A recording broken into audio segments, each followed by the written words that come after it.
Okay guys, just going to show you the latest figure that I picked up. Picked it up last week, but I haven't got around to the unboxing it or anything like that, so I just unboxed it today.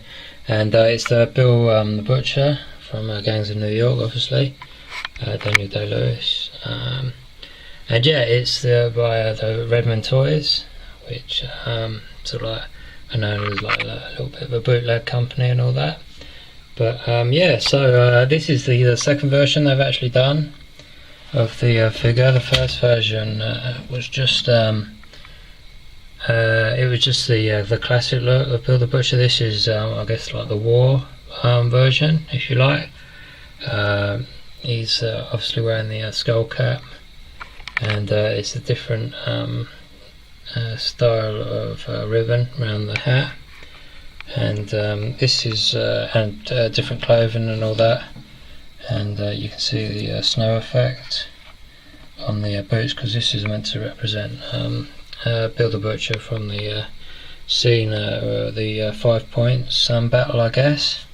Get some nice accessories with it. You get this little sash thing, or like cummerbund thing, goes around his waist, so you can just tie that around. You get the head, the pig's head, which is nicely detailed, and with a little today be and a little pin in it in the head. It's nice. Get a cigar. You get the steel, the sharpening steel. It's got a little loop there, and it's got a little catch thing that you can put it on his belt as well. That's nice. And you get the tray for putting the pig's head on and all that. So yeah, oh yeah, and you get the little decal so you can put on the base, Gangs of New York. So yeah, overall like a good figure, obviously like a recast and all that, which I know is quite controversial, but you know, if you're okay with that, then it's not too bad. The tailoring is like okay, it's nothing special, but it's like movie accurate, which is all that you want really. The body is really cheap and nasty, and as you can see, because he's got an open neck thing there, it's a neck connector, so it's not an all-in-one neck. So I'm probably going to go down the route of getting a seamless body for this guy, because like joints are exposed, like his elbow joints, and obviously the neck as well. The sculpt is obviously a recast, so it's quite nice. Just a word of advice if you're getting this figure. I was really struggling getting the hat on. The hat wasn't having it at all, getting over the skull cap sort of thing that he wears. So in the end I just heated it with a little blow heater, which is a hairdryer or something like that, and that just softened up the plastic. Oh, there's the light thing. Yeah, so just stick that down there.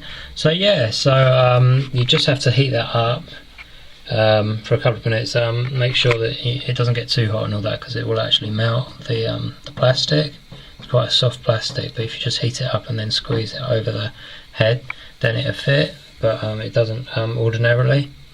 And yeah, overall quite a nice figure. But as I say, I am going to make modifications with the body primarily, and yeah, but everything else is quite serviceable and all that, and it's a nice companion piece to go with the original figure that was released.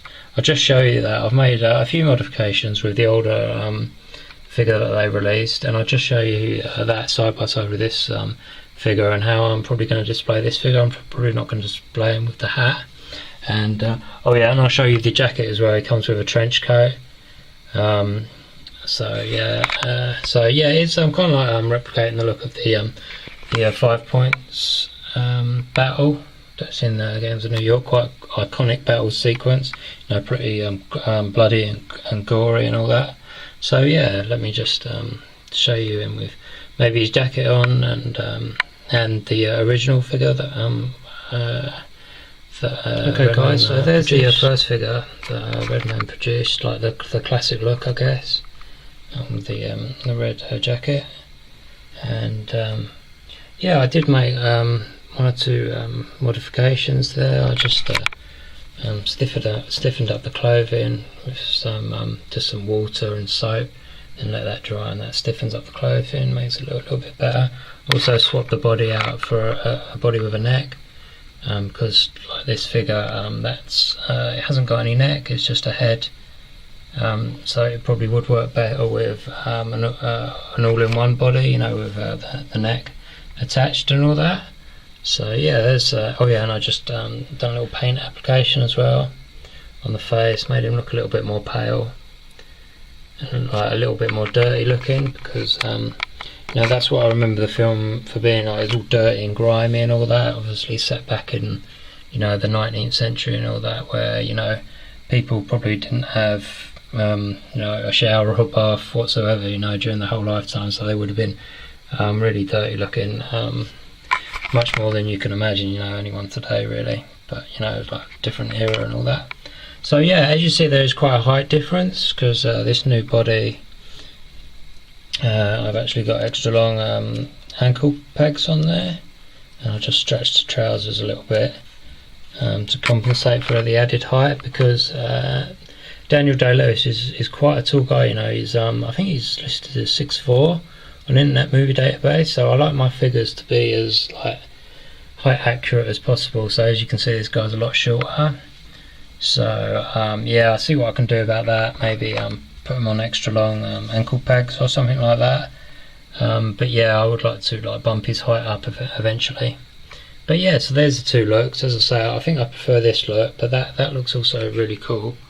If you just see them together like that, you can post them together. If you've got a little 1/6 table, I've got one line about here somewhere, that'd be good to display the pig's head on in the tray. That would make for a good display piece, but they complement each other quite well, the two figures, I think.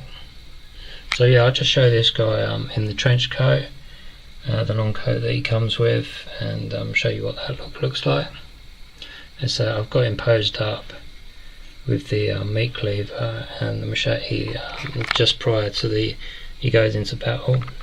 So that's kind of like the way he looks. So that's the pose I've gone for there.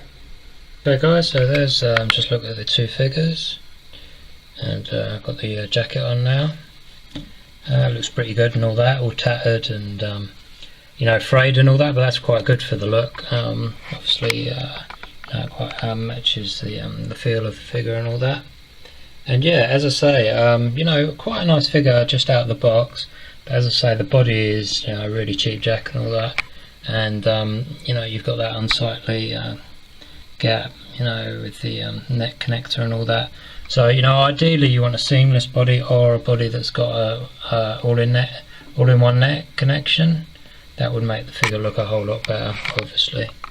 So yeah, overall quite a good figure, and as I say, if you've got not too many qualms about picking up a Redman figure, then I'd say, you know, go for it and all that. As I said, yeah, about the hat, it's a little bit of an angle there, but that's pretty movie accurate actually. Did have it at a little bit of an angle if I remember rightly.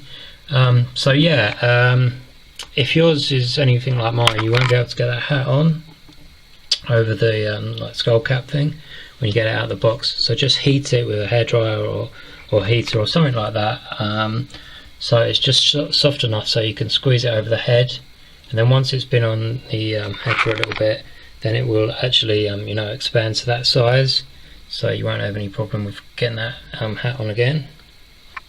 But yeah, pretty happy with the pickup guys. The accessories are really nice, and as I say, yeah, with a few little modifications, I might tweak the paint as well, make him look a little bit more paler, because he is really pale looking in the film. You know, he's like white as a ghost in some of the scenes.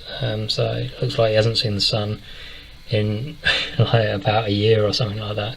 So yeah, I might tweak the paint app and obviously the body. But apart from that, you know, I think your casual collector will be quite happy with the figure out of the box.